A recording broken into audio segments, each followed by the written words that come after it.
Tonight, a quiet story from a hillside of old grapevines above a small village. Long ago, about the warm evening at the end of the harvest, when the last grapes come in and the whole village sits down together to one long table under the leaves. The sun was going down gold behind the far hills, and on Tommaso's hillside, the last of the grapes were coming in.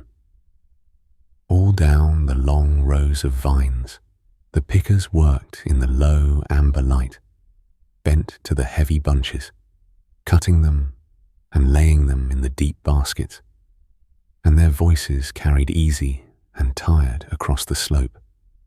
A word, a laugh, a song half sung and let go. It had been a long, warm week of this, the whole village out on the hill from first light. And now it was nearly done, just these last rows, and the harvest would be in. Tommaso worked the top row himself, the way he always had.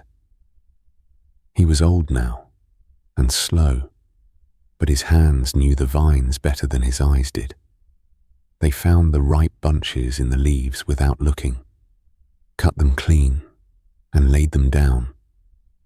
And the vines were his, everyone, planted and tended over a long life, so that walking the rows was a little like walking back through his own years.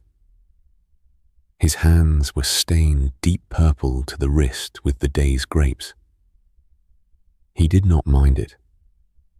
They had been stained purple every autumn of his life, and washed clean every autumn after, and would be again. Below him on the slope, his grandson Nico worked a basket of his own. The boy was 11, and this was the first year he had been let to carry the full baskets down with the men, instead of just gathering the fallen grapes in a little one, and he was working hard and trying not to show how heavy they were. Tommaso watched him heave a full basket up onto his hip and stagger a step and steady it and say nothing and go on. And the old man smiled to himself and did not help him, because some things a boy wants to do himself. The light was going. The crickets were starting up in the warm grass. Down in the village, the first lamps were being lit. Tommaso cut the last bunch from the last vine of his row and laid it in the basket and straightened his old back and looked down the hill at the day ending and thought, the last of it now, and then the table. Then came the carrying down. The full baskets were heavy as a small child, and the hillside was steep and cut into terraces. And the way down to the yard was a worn path the pickers had trodden for hundreds of years, winding between the dry stone walls that held the slope. The old grey donkey did most of it, patient as the hill itself. 2 great baskets slung either side of her, plodding down with her ears swinging, knowing the path so well she could have walked it asleep. But the people carried the rest at themselves, on hip and shoulder, down through the warm blue dusk. The day's picking going down to the press. Nico carried his own. He got the full basket up onto his shoulder, the way he had seen the men do it, and set off down the path after the others, slow and careful, his arms burning and his legs not quite sure, the weight of all those grapes pressing down on him. And he carried it the whole way, the whole long way down, and did not set it down once to rest, though he wanted to. At the bottom, he swung it down off his shoulder into the yard with the rest, and stood up, and his arms were shaking and light now without it, and his hands were as purple as his grandfather's. He had carried his share. No one made a fuss of it, but Tommaso, coming down behind him, laid a hand on the boy's head as he passed, just for a moment, and that was enough. And then the last basket came down, the donkey bringing it, the very last of the grapes off the hill. And someone called out softly that that was the last of them, and it was set down in the yard with all the others, and the picking was done. The whole hillside picked clean, a year's grapes in, the warm slope standing empty now in the last of the light. The pickers stood a moment in the yard, tired and easy, brushing the leaves off their arms, and the crickets sang, and the day's work was finished. Now the rest of it, now the press, and the table. In the corner of the yard stood the old stone press, worn smooth and dark by 100 years of use, and now they began to fill it. The first baskets were tipped in, the dark grapes heaped up shining, and the great wooden screw was set to turn, and two of the men leaned on the long bar and walked it slowly round, and the press came down on the fruit with a slow groan, and the juice began to run. It ran out of the stone lip in a thin, sweet stream, pale red gold and cloudy, into the waiting tub, the first juice of the year, the first of all of it.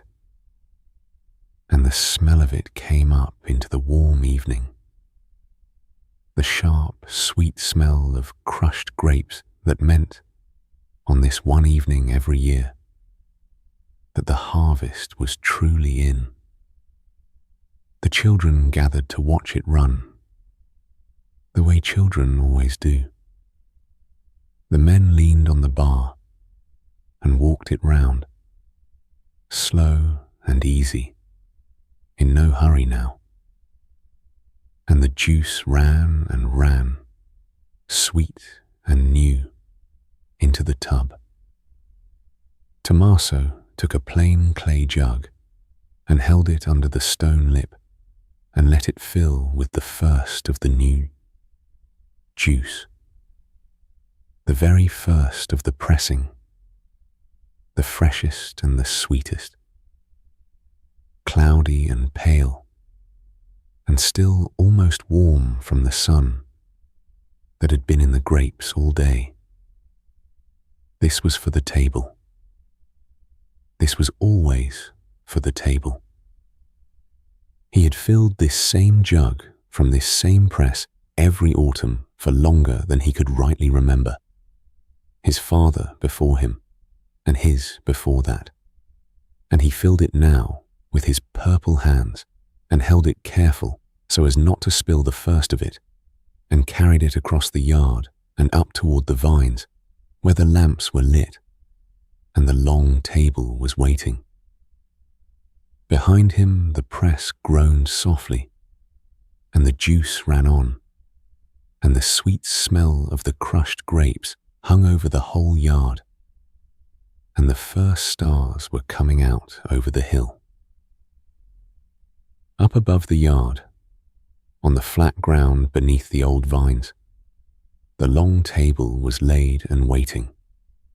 All through the afternoon, while the others picked, Lena and the women of the village had been making it ready, carrying out the long boards and setting them up end to end into one table, longer than any house could hold, long enough for the whole village, spreading the white cloths down its length, and stringing the oil lamps up through the leafy roof of vines overhead, so that now, in the blue dark, The whole long table stood glowing softly gold beneath a ceiling of vine leaves. The warm light coming down through the leaves, and the moths turning slow around the lamps. And it was loaded. Down the whole length of it stood the food of the day's end. The flat, round loaves of new bread, still warm, torn, and not cut. The green gold new oil in shallow dishes to dip the bread in. The cheese, and the olives, and the late tomatoes. The cold meat, and the figs split open, sweet and red. Plain food, the food of the place, but a great deal of it, set out all down the middle of the table to be reached for and shared. No one waited on, everyone helping themselves and each other. And now the tired pickers came up from the yard to it. They washed the day off their hands first, at the stone water trough by the wall, though the purple of the grapes did not really wash off. Not tonight. It had gone too deep, and they came to the long table in the lamplight. The whole village, old and young, the grandmothers and the babies and the men with their aching backs, and the children half asleep on their feet. And they found places along the benches, anywhere, next to anyone, and sat down. And the sitting down, after the long day on their feet, was its own deep pleasure. You could see it go through them as they took their places, the whole village easing down together onto the benches, with a sound very like a sigh. Tommaso set his jug of the new juice down at the head of the table and took his place, and looked down the long, glowing length of it at all of them. Everyone was in. The table was full. Then Tommaso poured the first cup. He filled a plain cup with the new juice from the jug, cloudy and pale and sweet. And he made no speech, because he was not a man for speeches, and on this night none was needed.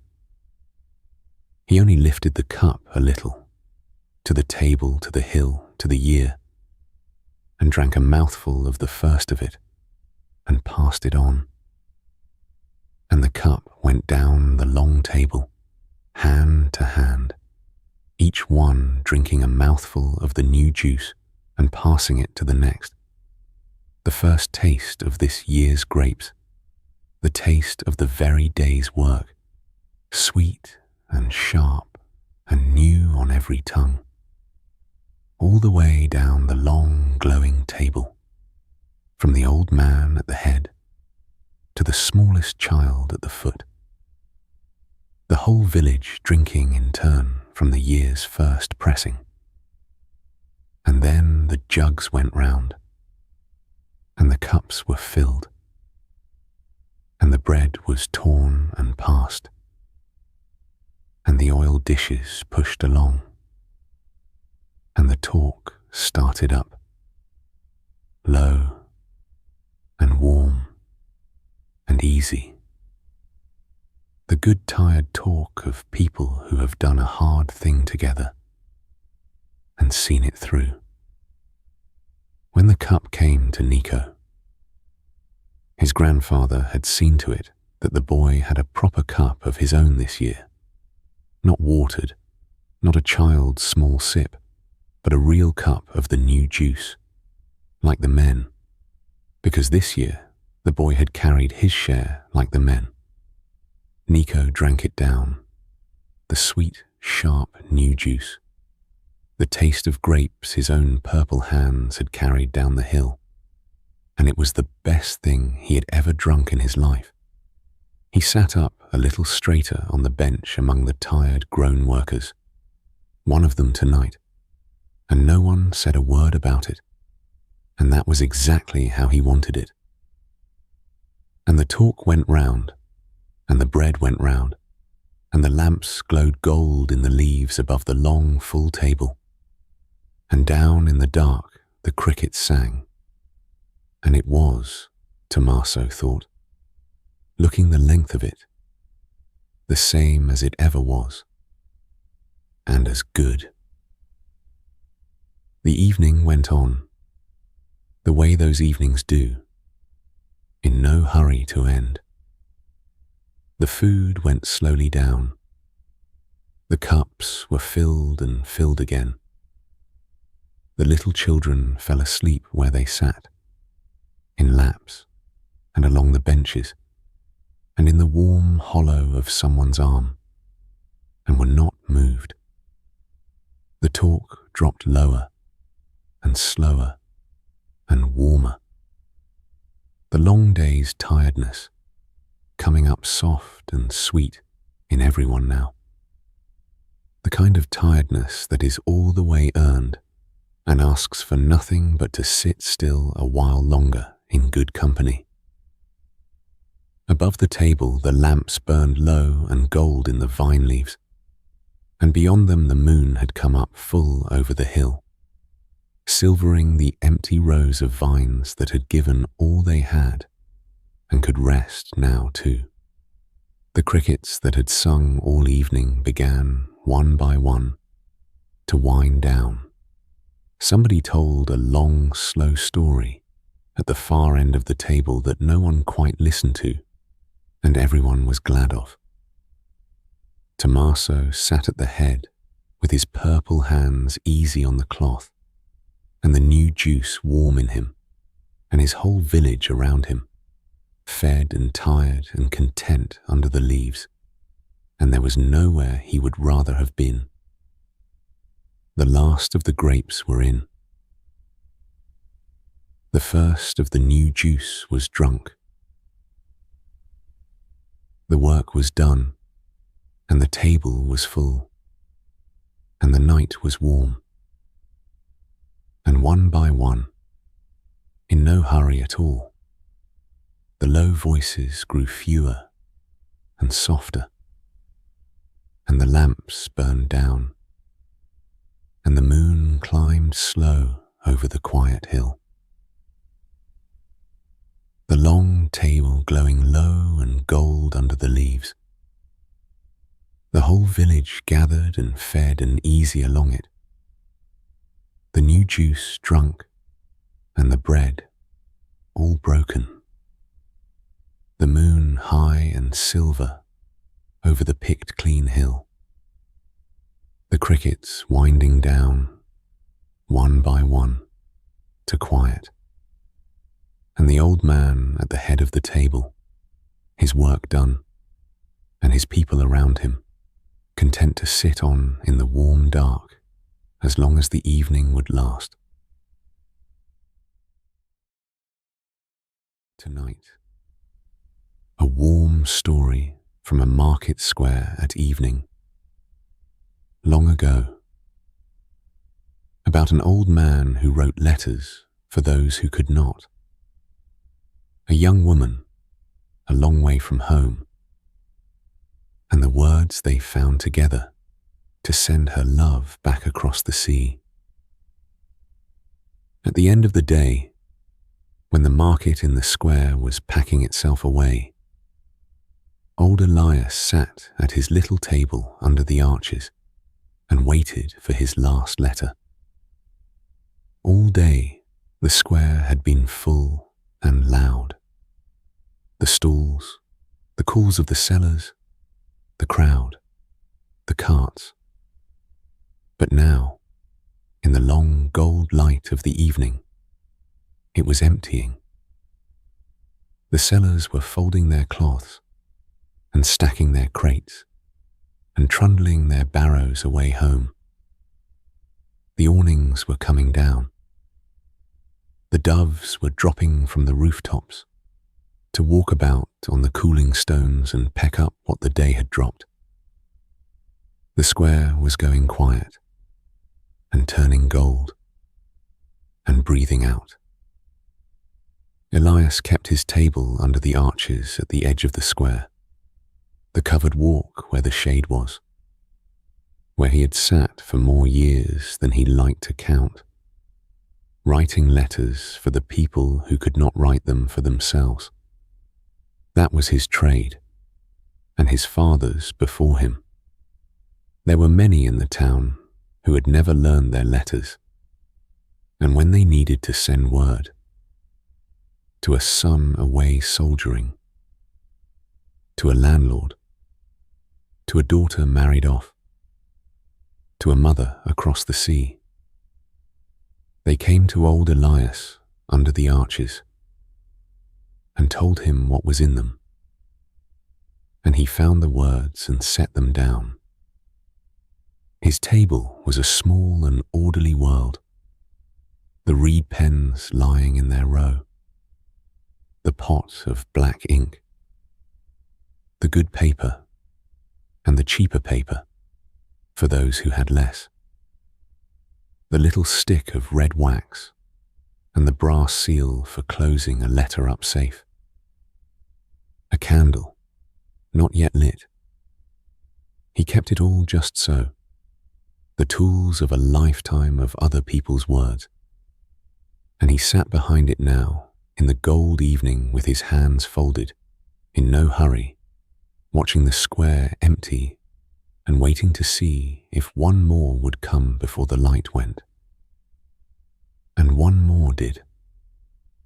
A young woman came in under the arches, hesitant, looking for him the way people did who had not come before, and stopped a little way off and gathered herself, and then came to his table. She was young, and not from here. He could see the far off in her, the look of someone a long way from where they had begun. She said, in a careful voice, that she wanted to send a letter to her mother, and Elias, who had been sending people's love to their mothers for 50 years, said what he always said. "Sit down," he told her. "There's time. Tell me." So she sat down on the stool across from him and tried to tell him. Her name was Lena, and she had come over the sea a year ago to work in a great house in the town, a good enough place with kind enough people, and she had not seen her mother since, nor would for a long while yet, for the sea was wide and a crossing cost a great deal. She sent word now and then, small letters by others' hands, to say she was well. But tonight, she said, she wanted to send a different one. She wanted, and then she stopped, because she did not quite know how to say what she wanted. Elias did not hurry her. He had seen this many times. The wanting that has no words yet. And he knew it was the most important part, and not to be rushed. So he waited, and the doves walked on the gold stones. And after a while, Lena tried again. She said her mother was getting old now. She said she herself was doing well here, and her mother would want to know that, and be proud. And then she said she wanted to write something, and here she reached for it. Something fine. Something that would say, properly, all that her mother was to her. A letter worthy of it. She had been saving for the good paper, she said, and for a real letter writer, so that this one would be right.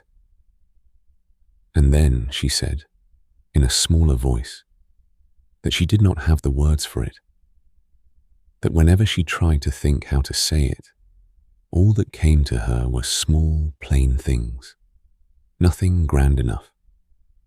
And so she had not sent it, month after month, waiting until she could find the proper way. And now her mother was another year older across the sea, and the letter still not written. Elias listened to all of it with his hands folded, and nodded, and did not pick up the pen.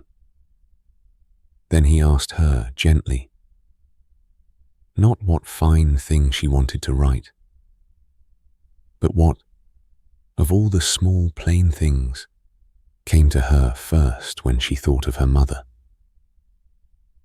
Lena was quiet a moment, caught off guard.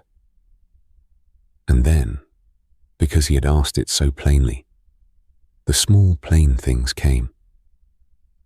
She said, her mother's hands, the way her mother's hands looked when they were working, flouring the board for the bread, or mending by the window in the last of the light.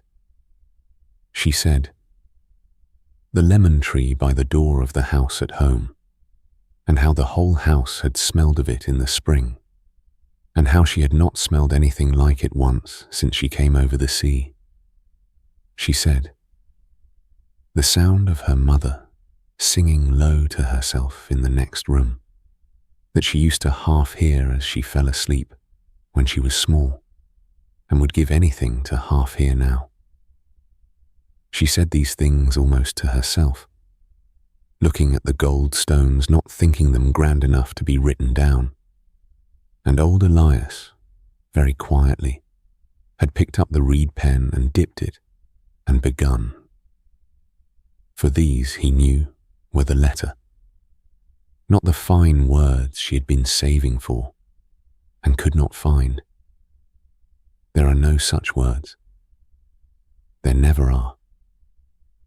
But these, the hands, the lemon tree, the low singing, these were the love, the actual love, the thing she had carried over the sea, still folded up inside her.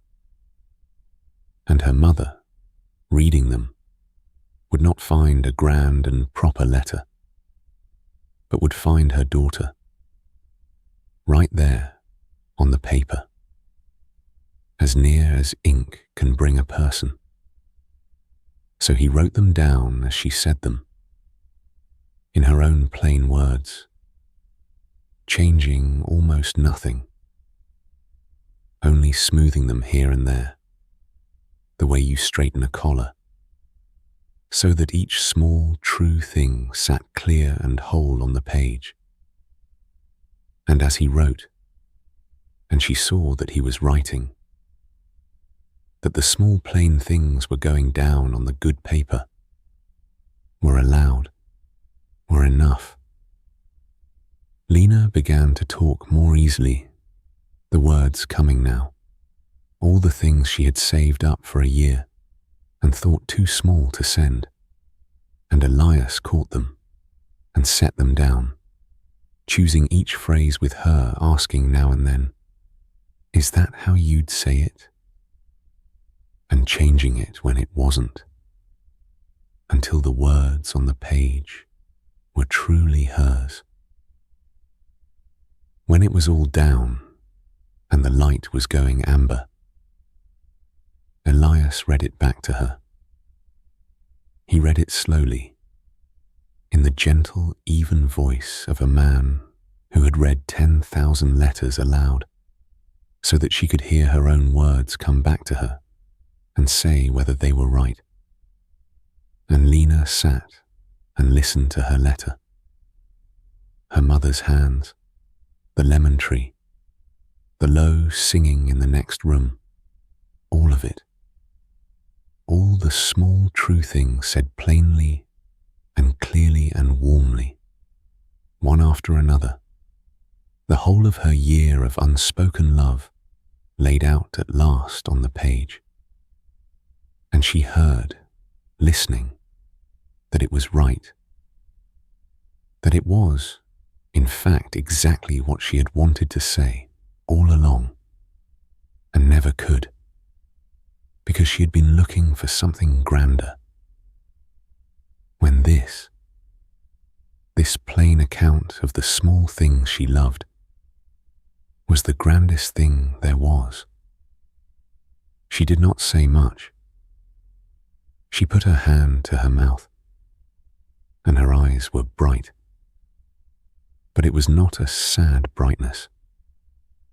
It was the brightness of a thing set right, of a weight, a year heavy, finally set down. She nodded when he finished and said yes. Yes. That was it. That was what she wanted her mother to have. Elias let her sit with it a moment. Then, because the light was nearly gone and the evening post would ride soon, he made the letter ready to send. He folded the good paper carefully, along clean, straight folds. He lit his candle at last, and held the little stick of red wax to the flame, and let it soften and drip. 3 warm red drops onto the fold, and then he pressed his brass seal into the soft wax, and held it, and lifted it away. And there it was, the letter closed and sealed, and Lena's love shut up safe inside it for its journey across the sea. And just in time, the post rider came. They heard him before they saw him. The slow clop of his horse coming round the square on his evening round, the way he came every evening at this hour, the last thing that happened in the square before the dark. He was an old friend of Elias's, the post rider. The two of them had been sending the town's words off into the world together for longer than either cared to say. He drew up his tired horse by the arches and leaned down, and Elias handed up the letter. Lena's letter, sealed and still warm, and told him, for the morning ship, across the water.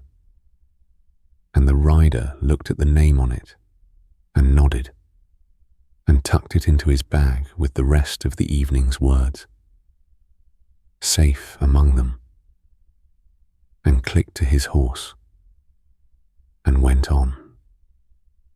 Lena stood and watched him go, the post rider and his slow horse, crossing the last of the gold square, and out through the far arch into the dusk, carrying her letter, carrying her mother's hands, and the lemon tree, and the low singing, off toward the harbour, and the morning ship, and the long blue road of the sea.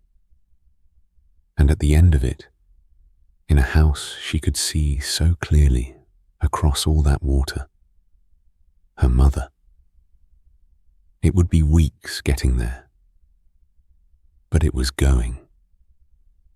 After a year, it was going. And watching it go, she found it was almost as though she had reached out across the whole wide sea and touched her mother's hand.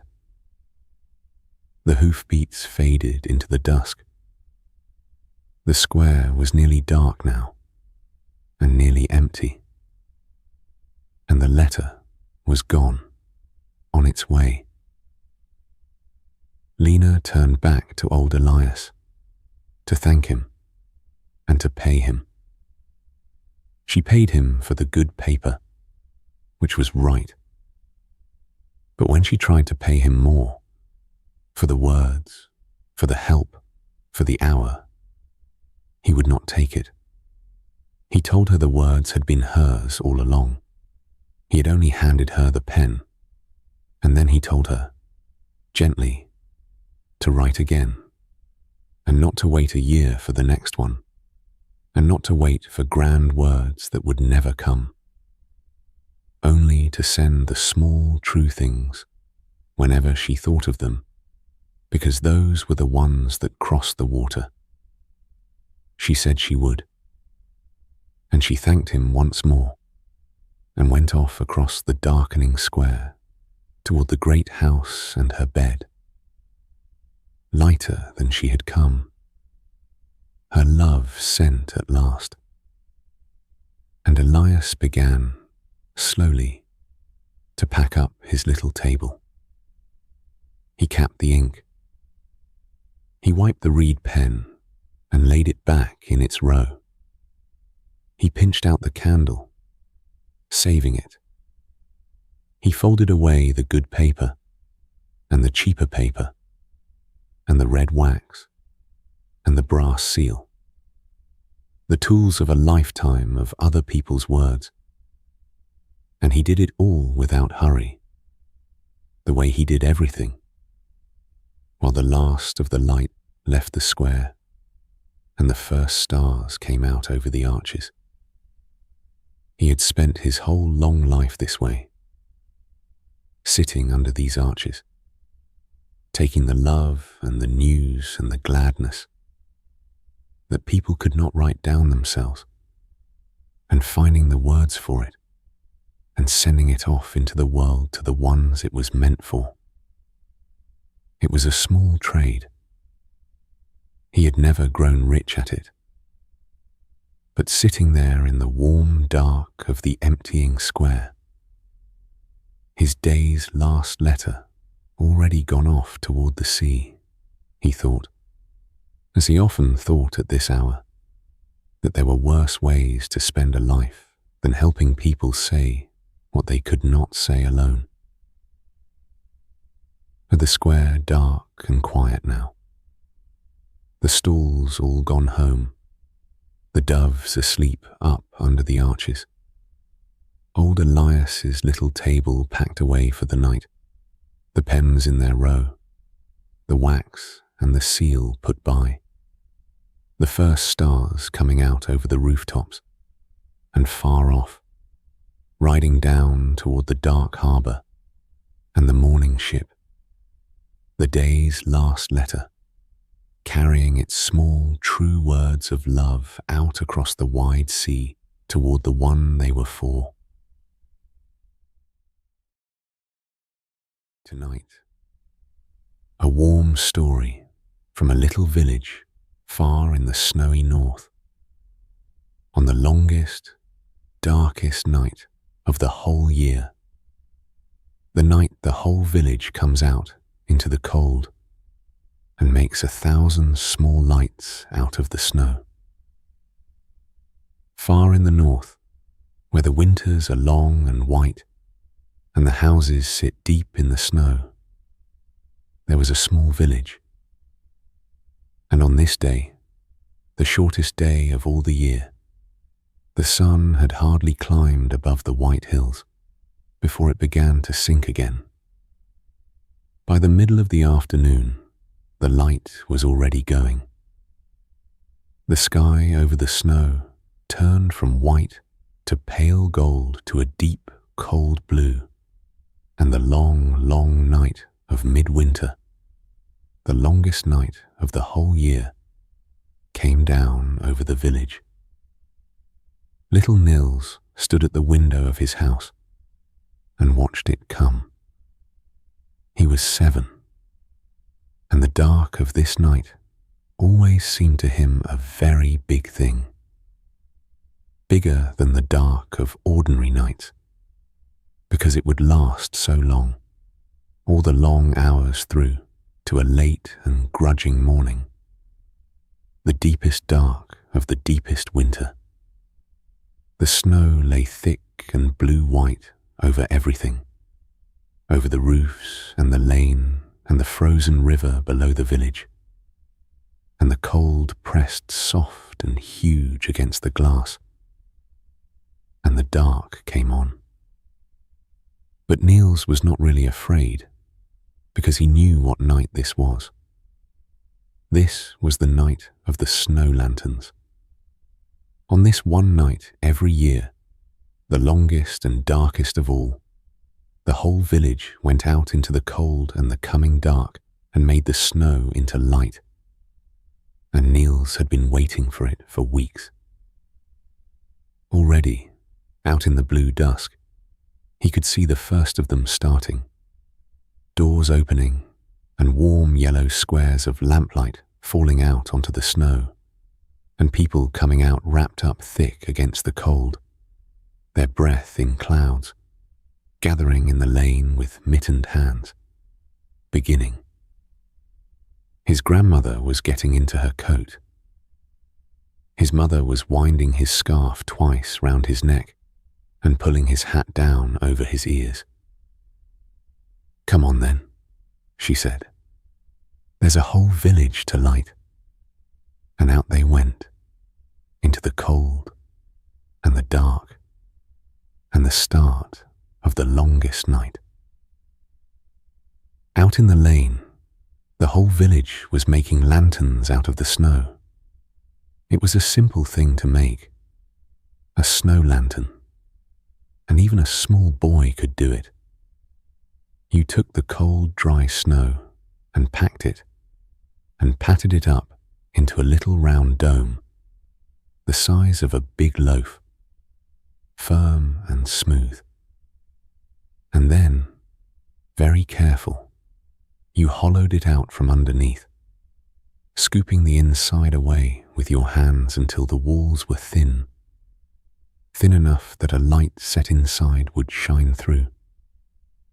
And that was all it was. A small, hollow house of snow, waiting for a candle. But when you made 100 of them, and 100 more, all down the lane and the paths and along the river, and when you lit them, the whole village turned to gold. So everyone made them. The whole village was out in the blue, cold dark, in 2s and 3s, bent over their patches of snow, packing and patting and hollowing, their breath going up in clouds, their hands going numb in their mittens, and nobody minding. The big people made the beer lanterns. The children made small wobbly ones of their own. Niels packed his snow and patted it round and hollowed it out with his cold red fingers, his tongue between his teeth, until he had made a snow lantern all of his own. A little crooked, but good and hollow, and ready for its light. His grandmother knelt down stiffly in the snow beside him to help with the hollowing, she who had made more of these than anyone alive, and laid her old mittened hands over his cold red ones and showed him how to scoop the inside away gently, a little at a time, so the thin walls would not crack. It was the way her own grandmother had shown her, she said. Kneeling in the snow on a longest night so long ago that the village had looked quite different then, and half the houses they now lived in had not yet been built. And under her hands the little lantern held, and was good. And it was not cold work, though the air was bitter and the dark was down, because everyone was doing it together. All up and down the lane there was the soft sound of snow being packed, and low talk, and somebody laughing, and a child calling out, and the squeak of boots in the cold snow, and the doing of it together. The whole village out in the dark with their hands in the snow, making the same small, beautiful thing, was so warm a thing to be part of that Niels forgot entirely to feel the cold, or to mind the dark, or to be a small boy alone at a window, watching a long night come. He was not at the window now.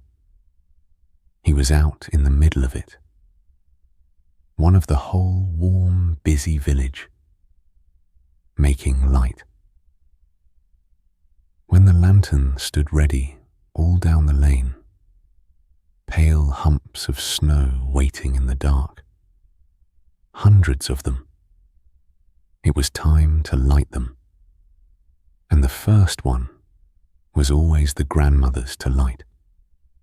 She was the oldest in the village, Nils's grandmother, and she had made and lit a snow lantern on this longest night every year of her long life, as her own grandmother had before her. And so, as it was always done, the village quieted and made a little space around her, and she knelt down in the snow by the first lantern, slow, for she was old, with a single candle in her mittened hand. She lit it. The little flame caught and stood up steady in the still, cold air, and she leaned in and set the candle down inside the hollow snow, through the small door in the bottom of it, and the snow lantern came alight. It glowed. The thin walls of packed snow lit up from within, all at once. A soft, warm gold. The whole round dome of it shining out into the dark like a small moon set down in the snow. And a little sound went through the watching village. The soft sound people make when something is lovely. Every year the same. And every year meant. There it was, the first light of the longest night. One small, warm gold glow, made of snow, and one candle, and an old woman's hands, standing in the huge blue dark. And the grandmother looked at it a moment, the way she had looked at the first one for 80 years. And then she looked up at all of them and said, "Well, light the rest."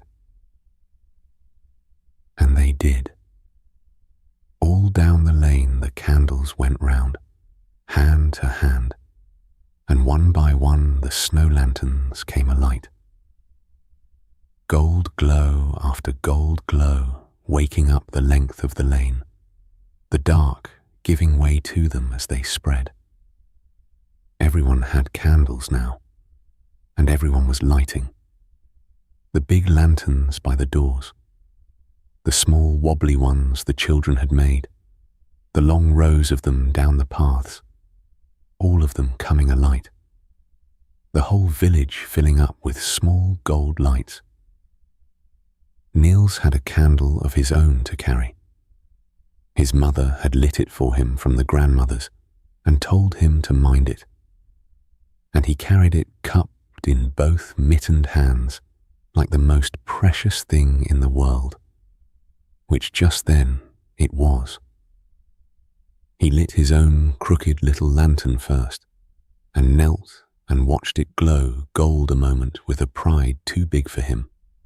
And then he went on down the lane, lighting others, a lantern by a doorstep, a lantern set up on a wall, a row of them along the path toward the river, touching his small flame to candle after candle, and leaving a glow behind him everywhere he went, so that he walked down through the dark, trailing light, lighting his own way through the longest night.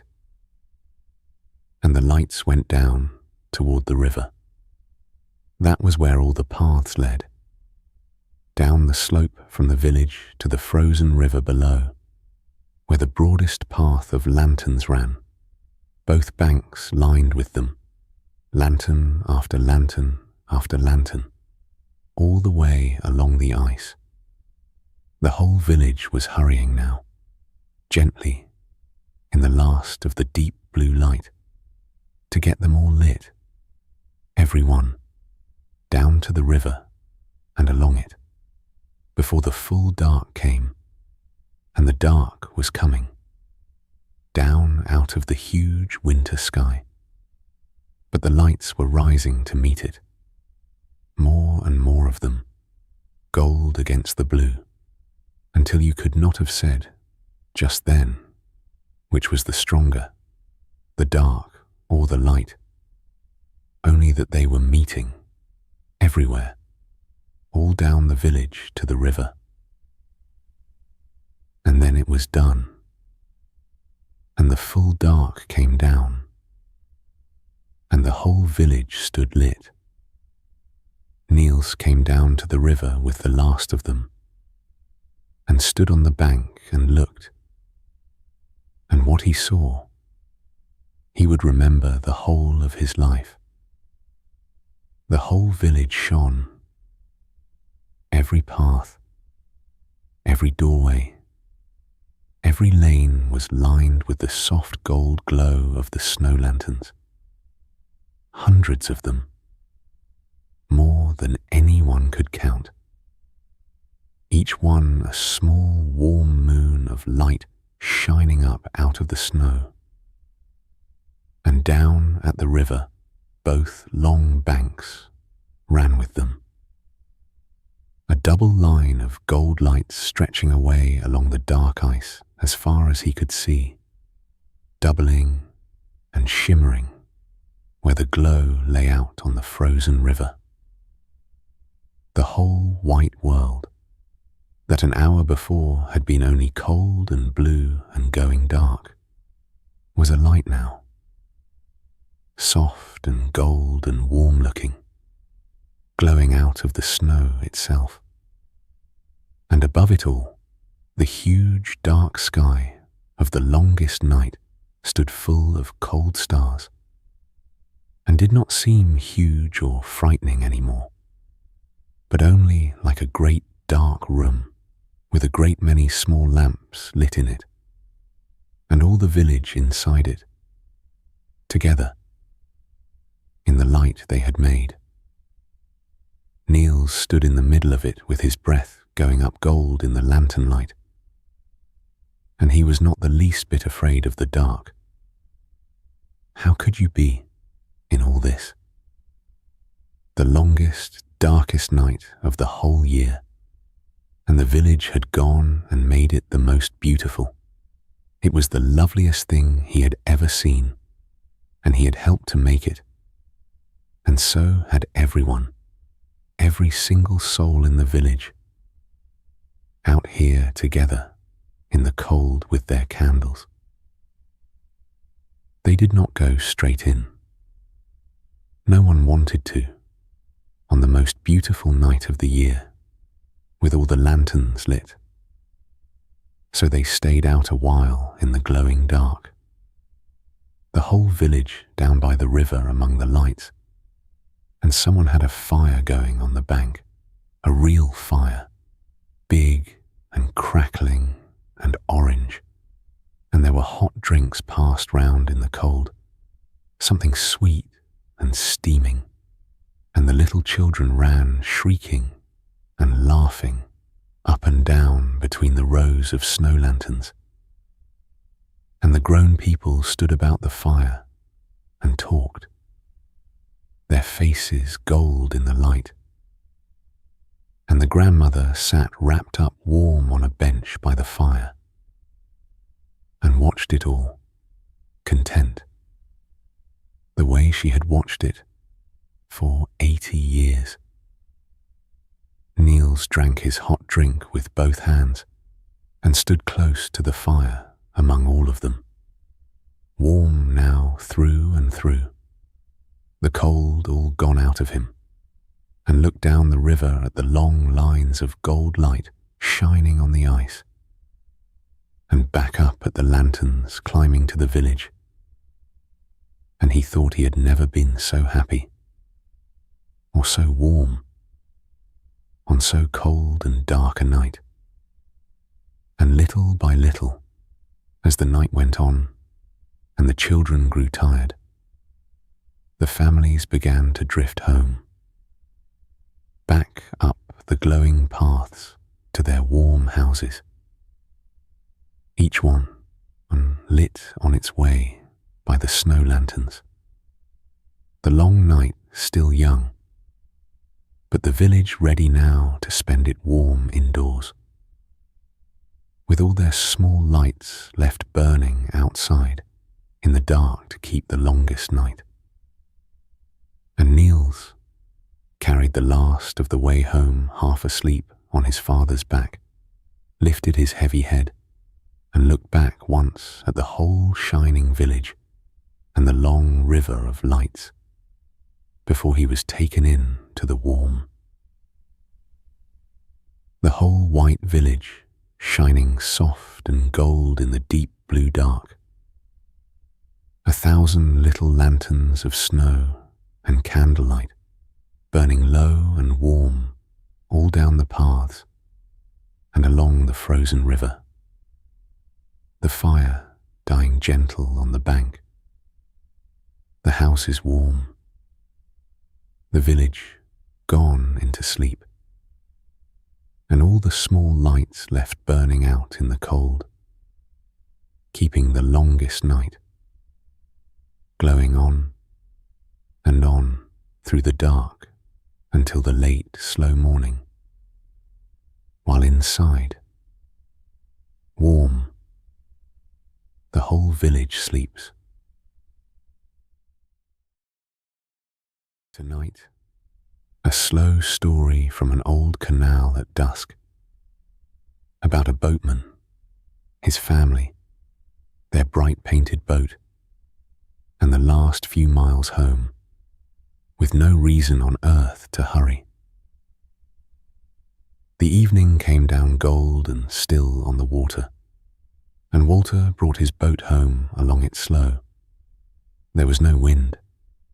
The canal lay flat and shining as a long ribbon of poured light, gold where the low sun was on it, rose grey where it wasn't, and the painted boat slid down the middle of it so smoothly and so slow that it hardly seemed to move at all. Only the long ripple peeling back from the front of it and the slow drift of the reeds going by told you it moved at all. It was a long boat, and a narrow one, painted all over the way those boats were. Bright flowers and little castles in red and green and gold along the cabin sides, kept fresh and gleaming, because the boat was their home, and a person keeps their home nice. Walter steered from the back of it, with his hand easy on the long steering arm, doing almost nothing, only keeping her straight, letting the boat carry itself down the still water, the way it had carried his family up and down these waters all their lives. Up ahead on the path along the bank walked the horse. Old Duke, who had pulled this boat more miles than anyone could count, leaned into his collar and plodded along the dirt path at the edge of the water, slow and steady, his big feet falling soft and even, the long rope running back from him to the boat in a low, easy curve that dipped now and then to touch the water and lift again. He knew the way home as well as Walter did. He did not need telling, and he did not hurry, and no one wanted him to. From the little chimney on the cabin roof, a thread of blue smoke went up straight into the still air, and with it came the smell of supper. Ada had the stew on the small stove down in the cabin, cooking slow all afternoon, and the smell of it drifted back over the water, warm and good.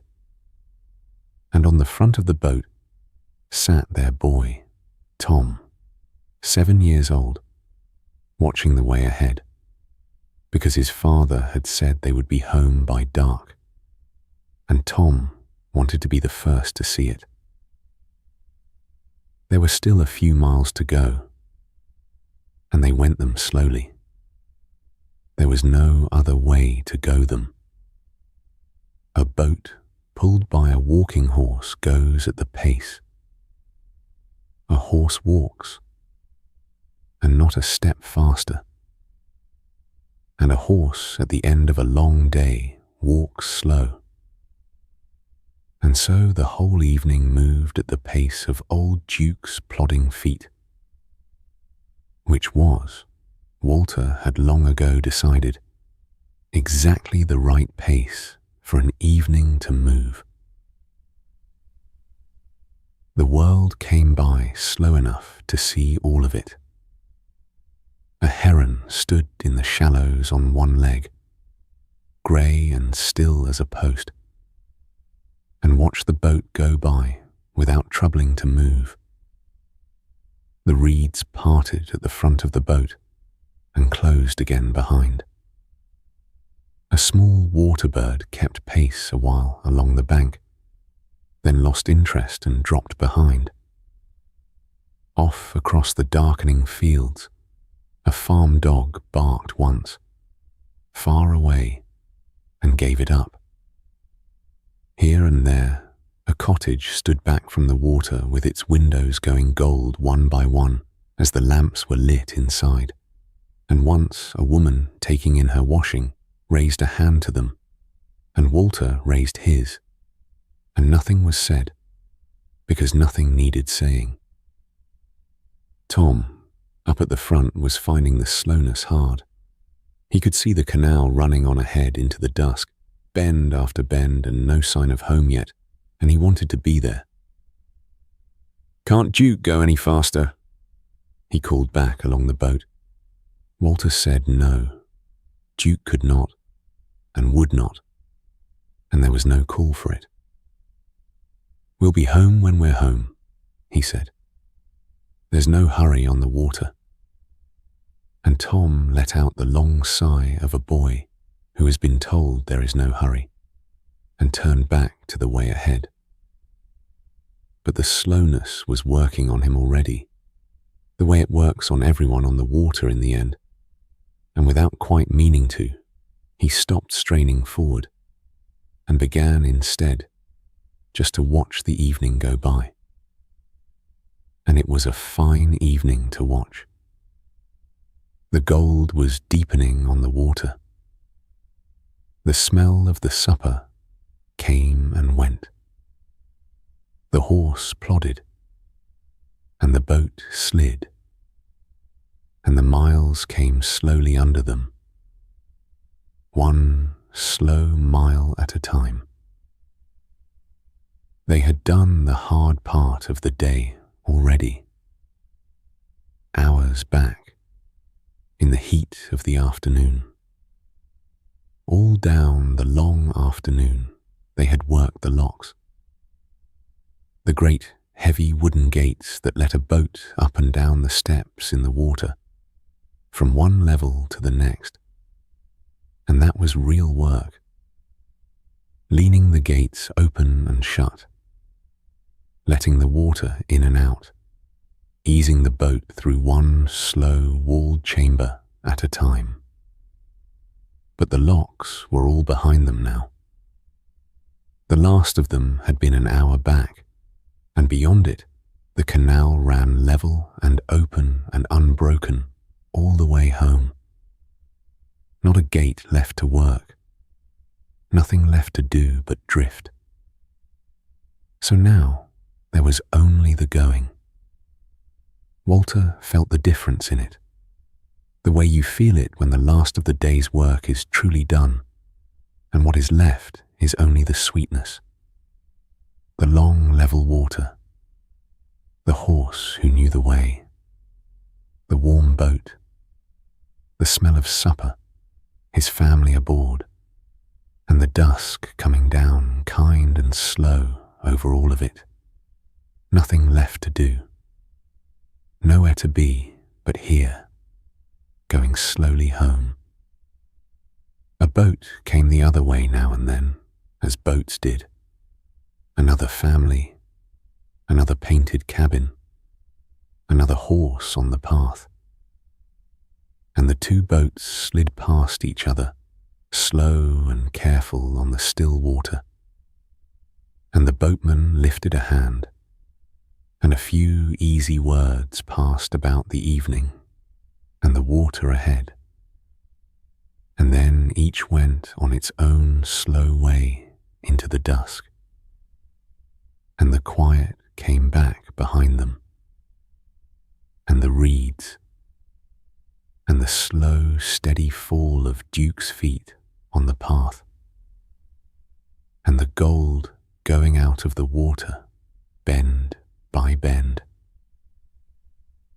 The light went the way it goes on a still evening, slowly, and then all at once. The gold left the water, and the water went silver, and the silver went grey, and then a deep, soft blue came up out of the fields and the trees and filled the whole evening. And the first star pricked out over the dark line of the hills. Along the banks the cottage lamps were all lit now. Little warm squares of gold lay down on the darkening water, and the boat slid past them one by one, going home. Down in the cabin, Ada lit the lamp. Through the little round windows and the open cabin doors, the warm gold of it spilled up onto the deck, and the smell of the supper came up stronger now. The stew thick and ready, a loaf warming beside it. And it was the smell of the inside of their home, carried out onto the dark water. Ada came up the cabin steps and stood by Walter a while at the back of the boat, the two of them not saying much, watching the blue dusk and the lamplit banks go slowly by, the warm light of their own cabin glowing up between them. She had brought 2 mugs of tea up the steps with her, hot and strong, and she put one into Walter's free hand, and they drank it there together at the back of the slow boat, the steam rising off it into the cool night air. Down at the front, she had left a cup of warm milk by the sleepy boy, and he held it in both hands without quite drinking it, just for the warmth of it against his fingers. The boat went on, slow and steady, past the lamplit banks and the dark, quiet fields. And the tea went down warm, and the cabin glowed gold below them, and not one of them had anywhere else they needed to be. And Tom, at the front, had gone quiet. The watching for home had worn out of him, and the slowness had got into him at last, and he sat wrapped in a blanket against the cool that comes up off the water at night, his back against the warm cabin wall, no longer looking for the end of the journey, but just in it now, riding the slow boat through the blue evening, his eyes going heavy. The boat rocked, the smallest amount. The horse plodded, and a long way off, across the dark fields, a church bell rang the hour. Slow, and let the evening be. They came to the home bridge so gently that Tom never saw it after all. One moment the canal was running on through the dark as it had for miles, and the next there was the old low stone bridge they knew, humped over the water, and beyond it the field where they tied up, and they were home. Not with any rush, and no cry of, "There it is," but quietly, the way you come to the end of a thing you have done 1,000 times, almost without noticing you have arrived at all. Walter, brought the boat in slow along the bank. Up on the path, old Duke slowed of his own accord, knowing the place, and stopped, and stood there, blowing softly, his work done. The boat slid the last of its way on the last of its own drift, and came to rest against the grassy bank with the softest bump, hardly a knock at all. Walter stepped off with the rope and tied her to the old post that had held her 100 nights before. And that was all there was to it. They were home. It had taken them the whole long evening to come the last few miles, and they had not hurried any of it, and not 1 minute of that slow going had been wasted, for it had been the best part of the day, that quiet drift through the gold and the blue. The arriving, now that it came, was only a small, soft, full stop at the end of it. Tom was nearly asleep where he sat. He had got his wish to be home, and had been too lulled by the slow going to notice it come true. Old Duke was seen to first, the way he always was. Walter slipped the harness off him, and rubbed him down, and turned him loose into the home field beside the water. And the old horse walked a few steps into the deep, cool grass, and put his head down, and began to graze. His day's work done. And that was Duke happy. Then Walter went down into the cabin to his own. And the cabin was the warmest small place in the world. It was tiny. You could touch both walls of it at once, but it was theirs, and every inch was made to be lived in. The little stove glowing in the corner, the fold-down table, the bright painted cupboards, the lamp swinging gentle on its hook, the 2 narrow bunks built into the side. Ada had the supper dished up, the stew steaming in the bowls, the bread torn, and they ate it there together in the warm lamplight, the 3 of them, with the dark water lapping soft against the side of the boat, a hand's breadth away, close enough to hear, and no nearer. Tom was asleep before he was half done, the spoon going slack in his hand, and Ada caught the bowl, and Walter carried him to the little bunk, and laid him down, and pulled the blanket over him, and he did not stir. The boat swayed, the smallest amount, the way a tide boat always does. A slow, gentle rock you stopped noticing, and then sank into. The stove ticked. The lamp burned low. Outside in the dark, the horse cropped the grass, and the water moved against the wood, and the home field lay quiet under the gathering stars. Walter and Ada sat on a while in the warm, not saying much, the way 2 people don't need to at the end of a good slow day. The boat rocked them, soft and slow. There was nowhere else to be, and nowhere else they wanted, and nothing left of the whole long day to do but let it rock them gently down towards sleep.